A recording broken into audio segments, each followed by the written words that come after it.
আজকে নদী থেকে নিজে গিয়ে পুঁটি মাছ এনে ভাজি করলাম। আমাদের এখানকার নদীর মাছগুলো খেতে কিন্তু দারুণ মজা। সকাল থেকেই তাসফিক বায়না করছিল দিতে আসার জন্য, তো কি আর করার, সেই দেখি এক ভাই এখানে মাছ ধরছে। এতদিন কিন্তু আমাদের এইখানে নদীতে অনেক পানি ছিল, কিন্তু পানিটা এখন খুবই কমে গেছে। কম বেশি এই নদী থেকে সবাই কিন্তু মাছ ধরে খায়। আর টাটকা টাটকা পুঁটি মাছগুলি দেখে আমারও লোভ সামলাচ্ছিল না, তাই ভাবলাম কিছু পুঁটি মাছ এইখান থেকে কিনে নিয়ে যাই। তারপর সবাই কেমন আছো, welcome back to my another new blog. কিছুক্ষণ এইখানে বসেছিলাম তাসফিকের সাথে। এই যে একটি পুঁটি মাছ উঠে গেছে, বসে দেখছিলাম এই ভাইটি কত সুন্দর করে মাছগুলি ধরছিল।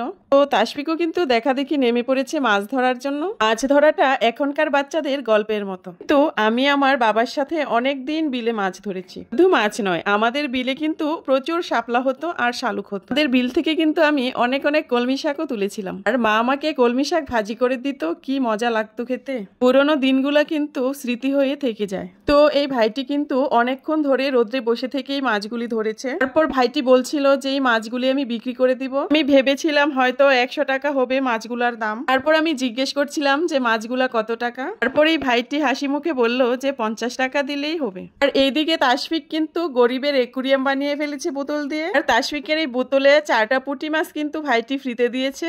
এখন আমরা চলে যাচ্ছি বাড়িতে। কিন্তু পুরো দুপুর টাইম, আর রুদ্রাও কিন্তু কম উঠেনি। জীবিকা নির্বাহ করার জন্য মানুষ কত কষ্ট করে রোদে পুড়ে কাজ করে, এটা আসলে নিজের চোখে না দেখলে বিশ্বাস করা যায় না। এদিকে রাস্তার কাছে একটি গাঁদা ফুলের গাছ দেখে গাছের মালিককে বলে একটি ডাল নিয়ে আসলাম। নতুন পানির মাছগুলো কত সুন্দর দেখাচ্ছে। এখন মাছগুলো আমি কেটে নিব। আর মাছ কাটার জন্য আমি কিছু ছাই নিয়ে নিয়েছিলাম। নদীর ছোট মাছ খেতে দারুণ মজা লাগে, কিন্তু মাছটা কাটা অনেক ঝামেলা। কিন্তু আমার কাছে কোনো ব্যাপার না, ভালো কিছু খেতে হলে তো কষ্ট একটু করতেই হবে, তাই না? তারপর বসে বসে আস্তে আস্তে মাছগুলো কেটে নিচ্ছিলাম। বড় মাছগুলার চাইতে ছোট মাছগুলা খেতে কিন্তু দারুণ মজা হয়। যদিও আমরা এখন নদীর মাছের চাইতে চাষের মাছের প্রতি আসক্ত বেশি। ছোট মাছ কাটার ঝামেলার জন্য অনেকেই আনতে চায় না বাড়িতে, কিন্তু আমার কাছে কিন্তু ছোট মাছ কাটতে খুবই ভালো লাগে। এইদিকে আমি মাছ কাটতে কাটতে ওইদিকে আবার তোমাদের ভাইয়া বাজার থেকে 4টা ইলিশ মাছ কিনে আনলো। ইলিশ মাছের দাম নাকি কমেছে, এই ছোট ছোট 4টা মাছ নাকি 500 টাকা কেজি। ইলিশ মাছের আগের সেই স্বাদ আর আগের সেই ঘ্রাণ কিন্তু এখন আর নেই। আমি দাদির মুখে শুনেছি আগের দিন নাকি এক বাড়িতে ইলিশ রান্না করলে 10 বাড়িতে ইলিশের সুগ্রানে মৌ মৌ করতো। আর ইলিশ মাছ আমি কখনোই কেটে ধুয়ে ফ্রিজে রাখি না, কারণ আমার মনে হয় কেটে ধুয়ে ইলিশ মাছ রাখার চাইতে এইভাবে রেখে দিলে মাছটা বেশি টাটকা থাকে। তো আজকে যেহেতু আমি পুঁটি মাছ ভাজি করছি, সেই জন্য আজকে আর কোনো মাছই রান্না করব না।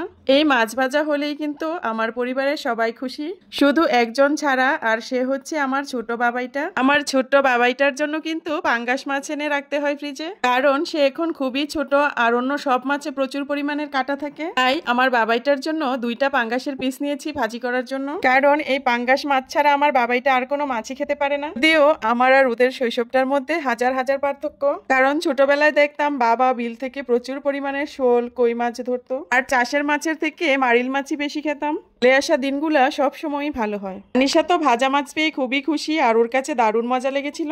তো দেখা হচ্ছে পরবর্তী কোনো নতুন ভিডিওতে। সবাই ভালো থাকবে, সুস্থ থাকবে, আল্লাহ হাফেজ।